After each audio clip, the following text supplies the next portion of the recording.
romantic, an emotional, driven, and musical man, an inspiring leader to all those overcoming difficulty, and, last but not least, a musical genius.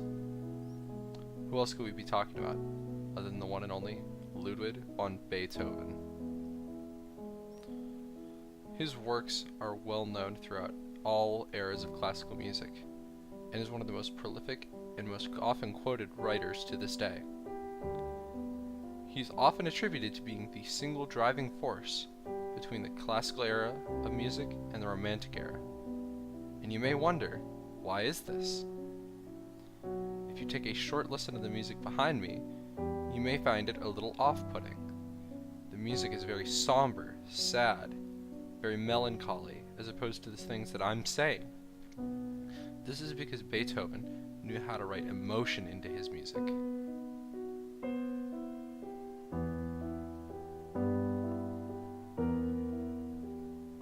Right there in those few lines that just played, you can hear the driving emotion, here repeating again.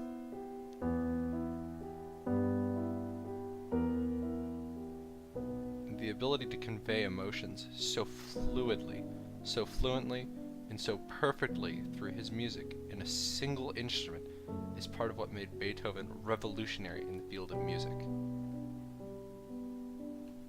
So, now that we've addressed this, maybe we need a little bit of a change of music, so that we're not sounding so somber.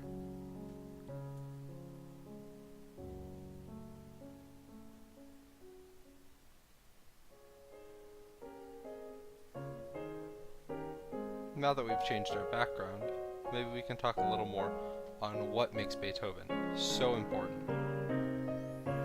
Part of what made him so popular throughout his time is how driven he personally was and how strongly he held to his opinions. Being a European during the 1700s, one of the key things that he had to deal with during his life was the French Revolution.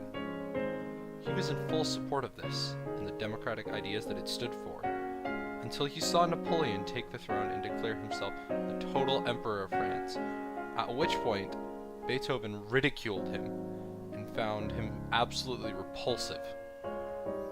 This is just one example of the times that Beethoven put his own opinions forth and made sure that it was important that he wasn't just a shill or anything. He was an artist, but he was also a person, a man who could hold opinions and voice himself through multiple mediums, both his voice, political opinions, and music. But possibly one of the most important parts of Ludwig van Beethoven is the fact that he wrote a large portion of his pieces while mostly or totally deaf. During the latter portions of his life, he wrote a lot of music while becoming deaf. This is already a feat within itself. To understand the music that you're writing and all of the intricacies that he put in during his younger years and be able to replicate that while nearly deaf is amazing. It's kind of a symbol to all those who feel like they can't do something or are hindered because of any critical disability. But Beethoven stands in the way of this, showing everybody that they can deal with an issue such as that and overcome it very quickly and effectively.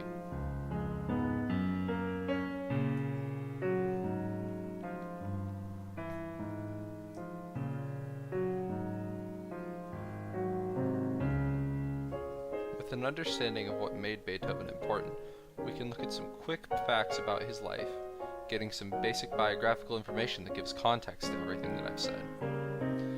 As I've previously mentioned, he was born December 17th, 1770, in Bonn, which is part of Germany. He then died March 26th, 1827, in Vienna, Austria.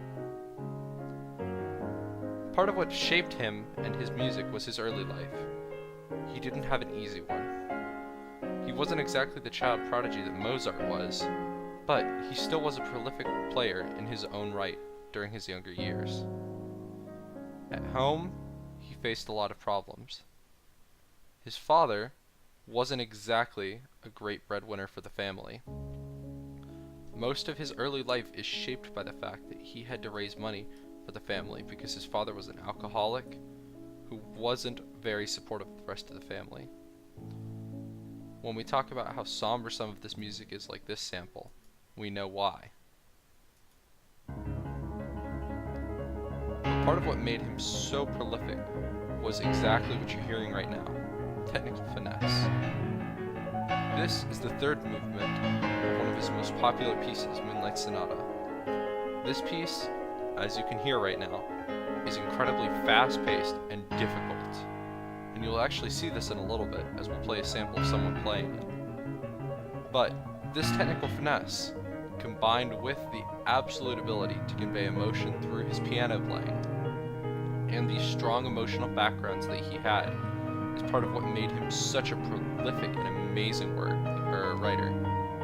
A lot of his work was not only very emotional, very beautiful, but it's also technically difficult, and gave the musicians something of a challenge, something they could be proud about. To this day, many of Beethoven's works stand as some of the hardest and most prolific pieces that one can play.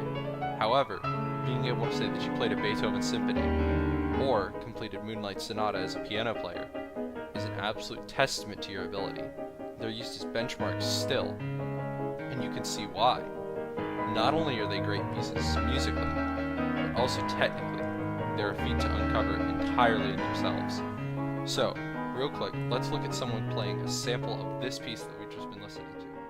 Maybe the first 20